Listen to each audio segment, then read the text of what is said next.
Hello বন্ধুরা, আজকে পাবদা মাছের সর্ষে দিয়ে পোস্ত দিয়ে পাবদা মাছের ঝাল করব। এই যে পাবদা মাছ ধুয়ে নুন হলুদ মাখিয়ে রেখেছি, ধনেপাতা আর সর্ষে পোস্ত বেটে রেখেছি। কড়াইতে তেল দিয়ে দিয়েছি, তেল গরম হয়েছে। এবার মাছগুলো এক এক করে ভেজে নেব। এই যে মাছ দিয়েছি, মাছগুলো এবার আস্তে আস্তে সবগুলো ভেজে নেব। এই যে মাছ ভাজা হচ্ছে আর খুব তেল ছিটকাচ্ছে মাছ থেকে ভাজার সময়। এই যে মাছগুলো সব ভাজা হয়ে গেছে। এবার মাছ ভাজার তেলে একটু কালো জিরে ফোড়ন দেব।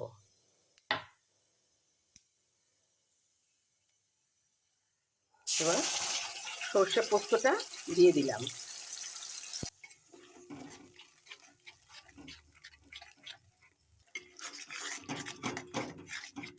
এবার সামান্য একটু নুন দেব, কারণ নুন হলুদ মাখিয়েই তো মাছগুলো ভাজা হয়েছে। আর সামান্য একটুখানি হলুদ দিলাম। ভালো করে মশলাটাকে একটু কষিয়ে নিই। এবার এর মধ্যে একটু ধনেপাতা দিয়ে দেবো।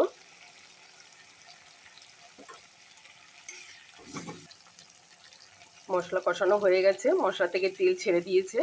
এবার একটু সামান্য মশলার বাটি ধোয়া জল দেব।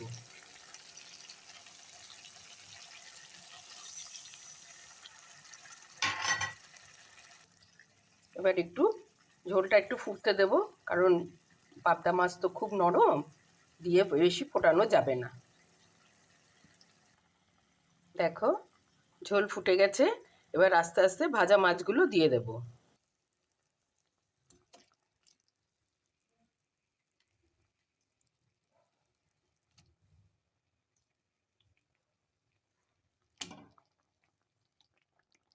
এবার মিনিট খানেক রেখে তারপরে গ্যাসটা বন্ধ করব। একটুখানি থাকুক।